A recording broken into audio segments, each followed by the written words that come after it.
Hello दोस्तों, स्वागत है आपका मेरे यूट्यूब चैनल परीक्षा प्लान में। तो कैसे हैं आप लोग? आई होप अच्छे होंगे। तो जैसा कि आप लोगों को पता है कि ईवीएस को मैं एनसीईआरटी के हैंड रिटन शॉर्ट नोट्स से पढ़ा रही हूं। तो पिछले वीडियो में मैंने आपको लद्दाख के बारे में, चांगथांग इलाके के बारे में, चांगपा के बारे में, रेबो के बारे में, घरों की विशेषताएं और पश्मीना शॉल के बारे में बताया था। जो घरों की विशेषताएं हैं उनसे प्रश्न पूछा जाता है। तो असम के घरों की, मनाली के घरों की, राजस्थान के घरों की, श्रीनगर के घरों की, इन सब विशेषताओं के बारे में मैं आपको पिछले वीडियो में पढ़ा चुकी हूँ। तो चलिए आज की वीडियो को शुरू करते हैं। आज की वीडियो में छोटे छोटे लेसन हैं जिन्हें मैं एक साथ कंप्लीट करवा दूंगी। तो चलिए वीडियो को शुरू करते हैं। वीडियो देखने के बाद यदि आपको अच्छा लगे तो वीडियो को लाइक और शेयर कीजिएगा, और यदि आप चैनल पर नए हैं तो चैनल को सब्सक्राइब कर लीजिए। तो चलिए शुरू करते हैं। तो पाठ 14 है जब धरती कांपी, यानी कि इसमें भूकंप के बारे में जानेंगे। तो प्रश्न पूछ लिया जाता है, इसलिए इस लेसन को पढ़ना आवश्यक है। तो लिखा है 26 जनवरी 2001 को गुजरात राज्य में एक विध्वंसक भूकंप आया था, जिसने कच्छ, भुज और अहमदाबाद जैसे इलाकों को तहस नहस कर दिया था। ये डेट आपको याद रखनी है, 26 जनवरी का दिन था 2001। तो ये आपको याद रखना है। आगे लिखा है करीब 3 मिनट तक धरती डोलती रही और देखते ही देखते कच्छ और भुज मलबे में तब्दील हो गई। 3 मिनट तक धरती डोलती रही, तो आप लोग समझ सकते हैं। और इन 3 मिनट में ही जो कच्छ और भुज थे, ऐसा लग रहा है कि यहाँ मलबे का ढेर इकट्ठा कर दिया गया हो, ऐसी स्थिति हो गई थी। आगे लिखा है 8 अक्टूबर 2005 को भारत में उत्तरी कश्मीर के उरी तथा तंगधार शहरों में बड़ा भूकंप आया था। तो 8 अक्टूबर 2005 को आया था उरी और तंगधार शहरों में, उत्तरी कश्मीर के ये शहर हैं। और 26 जनवरी 2001 को गुजरात राज्य के कच्छ, भुज और अहमदाबाद जैसे इलाकों में बहुत ही विध्वंस हुआ था भूकंप के कारण। अब आप लोगों को ये जानना आवश्यक है कि भूकंप क्या होता है। तो भूकंप पृथ्वी का कंपन अथवा कोई झटका है, क्योंकि भूकंप का अर्थ ही है, भू माने होती है धरती और कंप माने कांपना। तो जब धरती कांपती है तो उसे ही भूकंप का नाम दिया जाता है। तो भूकंप पृथ्वी का कंपन अथवा कोई झटका होता है। यह पृथ्वी की भूपर्पटी के भीतर गड़बड़ के कारण उत्पन्न होता है, यानी जो पृथ्वी की भूपर्पटी है इसके अंदर गड़बड़ के कारण ये भूकंप उत्पन्न होता है। आगे लिखा है विशाल भूकंप भवनों, पुलों, बांधों तथा लोगों को असीम क्षति पहुंचा सकते हैं।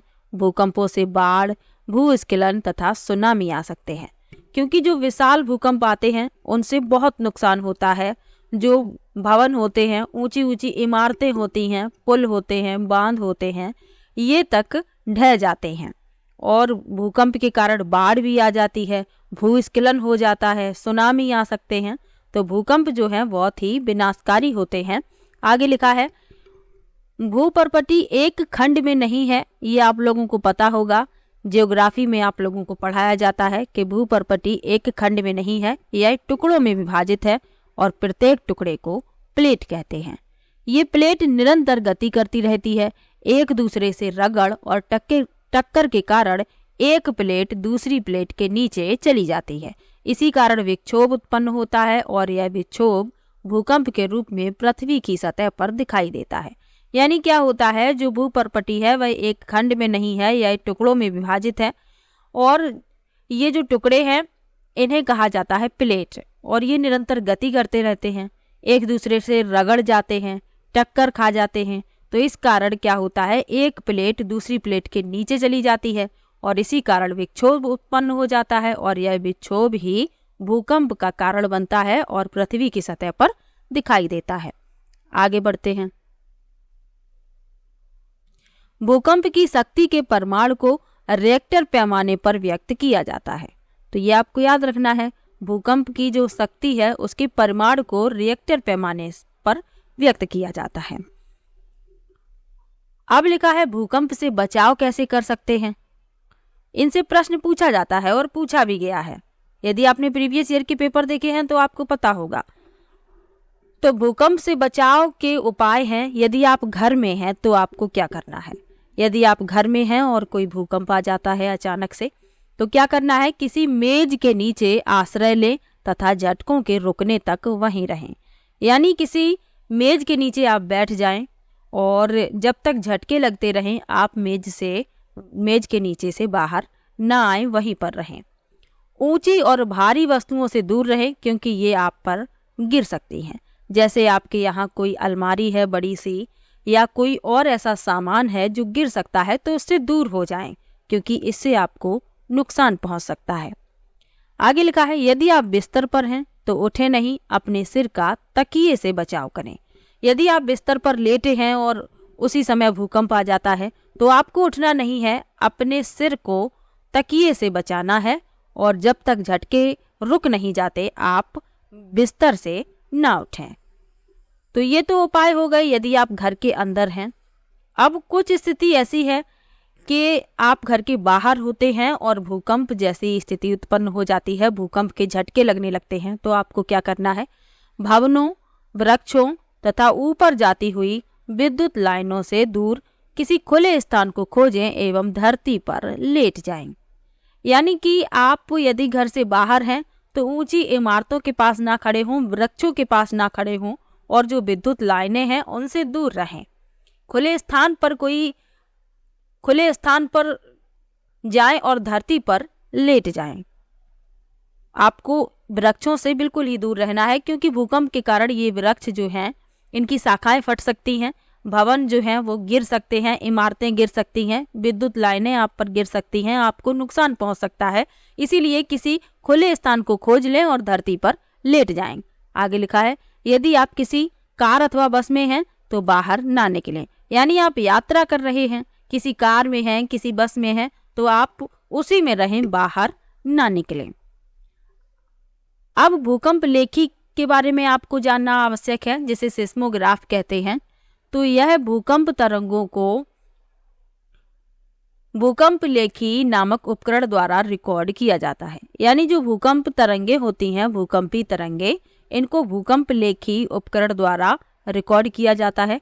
रिएक्टर पैमाने पर 7 से अधिक तीव्रता के भूकंपों को खतरनाक भूकंप माना जाता है।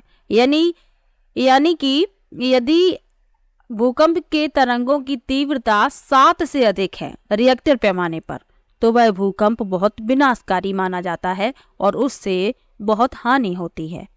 प्रश्न पूछा जाता है कि भूकंपी तरंगों को किस उपकरण द्वारा रिकॉर्ड किया जाता है? तो भूकंप लेखी द्वारा, और इंग्लिश में आपको सिस्मोग्राफ भी लिखा मिल सकता है। हिंदी में भी सिस्मोग्राफ लिख दिया जाता है, तो आपको कंफ्यूज नहीं होना है, भूकंप लेखी को ही सिस्मोग्राफ कहते हैं। तो इस लेसन में आपको इतना ही पढ़ना है, इससे बाहर प्रश्न नहीं बन सकता। आप लोग विश्वास करके देखिए, आप लोग पिछले वीडियो देखेंगे, जितनी भी मैंने प्रैक्टिस करवाई थी उससे प्रश्न बाहर नहीं आया था। मैंने पहले भी हैंड रिटन नोट्स से पढ़ाया था, अब मैंने नोट्स में कुछ चेंज किया है, इसीलिए दोबारा से नोट्स बनाए हैं।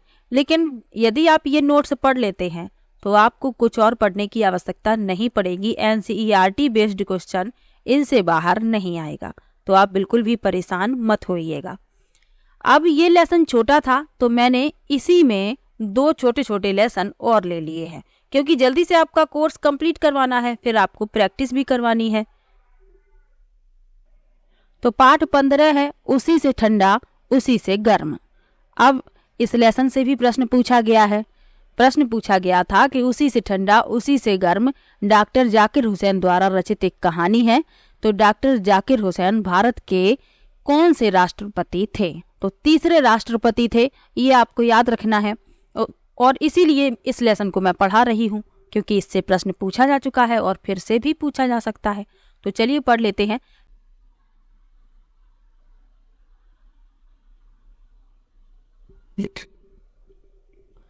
तो लिखा है, उसी से ठंडा उसी से गर्म डॉक्टर जाकिर हुसैन द्वारा रचित एक कहानी है। इस कहानी का उद्देश्य सांस लेने और छोड़ने की प्रक्रिया को समझाना है।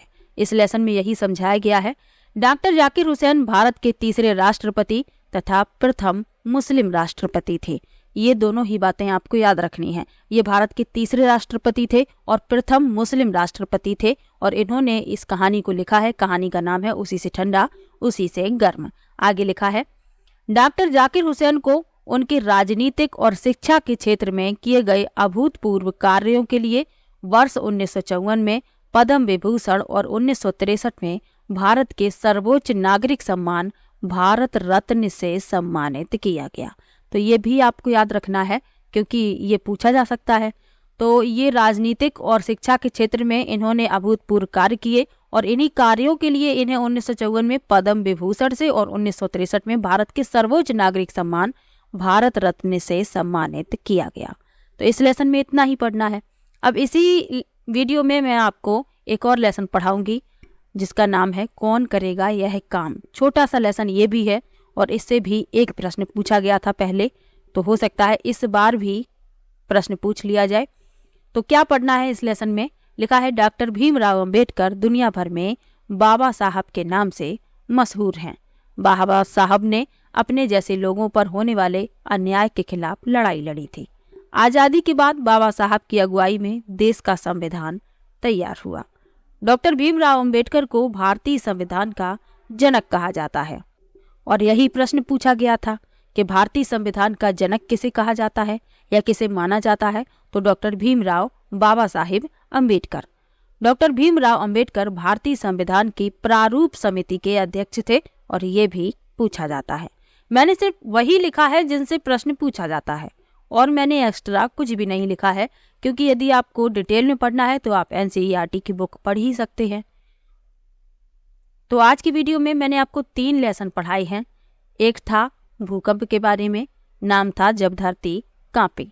तो आपको क्या याद रखना है? 2 चीजें इस लेसन में याद रखनी है कि जब गुजरात में भूकंप आया था 26 जनवरी 2001 को और 8 अक्टूबर 2005 को उत्तरी कश्मीर में उरी और तंगधार इलाकों में।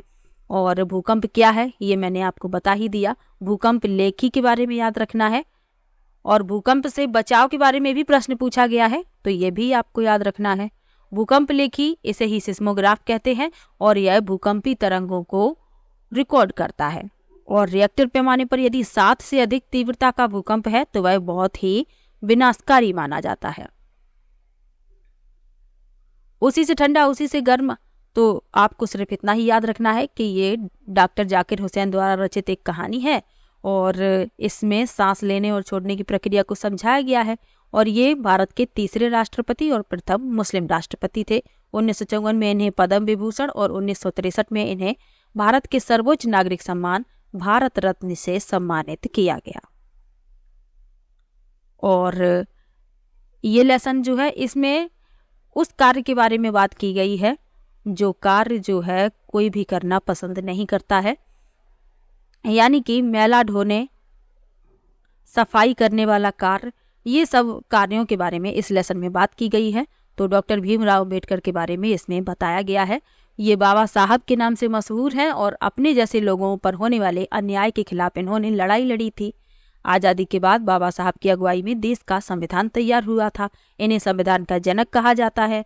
ये प्रारूप समिति के अध्यक्ष थे, यानी भारतीय संविधान की जो प्रारूप समिति थी उसके अध्यक्ष थे डॉक्टर भीमराव बाबा साहिब अंबेडकर। तो छोटे छोटे से लेसन थे और ज़्यादा बड़ा वीडियो भी नहीं है, आप लोग आसानी से इस वीडियो को देख भी सकते हैं।